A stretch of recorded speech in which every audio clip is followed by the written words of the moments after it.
இல்லை, முதல்ல நீங்கள் ஒன்று, அதாவது உங்கள் கேள்வியில் வந்து திருத்தங்க. அண்ணாமலை சொல்லியிருக்கிறது ஞானசேகரன் எங்களை எப்பவும் பேசினாருன்னு சொல்லலை, சண்முகங்கிற வட்ட செயலாளர் எங்களை பேசினார் சொல்லியிருக்காரு. அவர் பேசுனதையாவது முழுமையாக கேட்டுக்குன்னு சொல்லுங்க. ஞானசேகரனுக்கு எனக்குமான தொடர்பு எதுவும் இல்லைங்கிறது எல்லாருக்குமா தெரியும். இது வரைக்கும் அவன் எங்களை ஒரு தடவை கூட போனில் பேசினதில்லை. ஞானசேகரன் சைதை தொகுதியை சார்ந்தவன், அந்த கோட்டூர் வட்டத்தை சேர்ந்தவன். நான் ஒரு முறை மழை வெள்ளத்துக்கு நானும் துணை மேயர் மகேஷ்குமாரும் அலுவலர்களும் போனப்ப காலை சிற்றுண்டியை வட்ட செயலாளர் வாங்கிட்டு வந்து அவன் வீட்டு வாசல்ல சாப்பிட வச்சார். அப்போ என் கூட ஒரு போட்டோ எடுத்ததை தவிர அவனுக்கு எனக்குமான எந்த தொடர்பும் இல்லை. அதுக்கப்புறம் இதை வந்து இவங்க பெருசாக்கினதுக்கு அப்புறம் இப்போ வழக்கில் வந்து சம்மந்தப்பட்ட அந்த உயர்நீதிமன்றமே ஒரு ஐபிஎஸ் ஆபீசரை அனுமதிச்சு அவங்க வந்து விசாரிச்சு முழுமையாக நடவடிக்கை எடுத்து குற்றவாளி யாருன்றதை கண்டுபிடிச்சு இப்போ ஒரு 30 வருஷம் குறையாம ஆயுள் தண்டனை பண்ணியிருக்காங்க.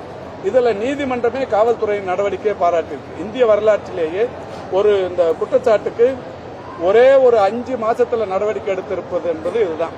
இதுல அவர் அண்ணாமலை சொல்லி இருக்கிறதுங்கிறது, இந்த சண்முகங்கிற வட்ட செயலாளர் எனக்கு போன் பண்ணதா சொல்லியிருக்காரு. நான் இதுக்கு ஏற்கனவே பதில் சொல்லிட்டேன். எனக்கு 83 வட்ட செயலாளர் இருக்கிறாங்க.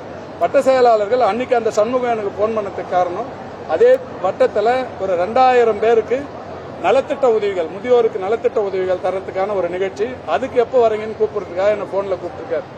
இதே அண்ணாமலைக்கு நான் அன்னைக்கும் கூட சொல்றேன், இன்னைக்கும் சொல்றேன், இந்த போன் நம்பர் எடுத்து சண்முகம் எனக்கு போன் பண்ணதை கண்டுபிடிக்க முடிஞ்ச அவருக்கு அந்த போன்ல நான் என்ன பேசணுங்கிற வாய்ஸையும் எடுக்கிறதுக்கு வாய்ப்பு இருக்கு. வாய்ஸ் தெரியும், என்ன பேசணும், அவர் என்ன பேசினாரு, நான் என்ன பதில் சொன்னங்கிறது தெரியும். அதையும் எடுத்து வெளியிட்டாருன்னா ரொம்ப நல்லா இருக்கும்.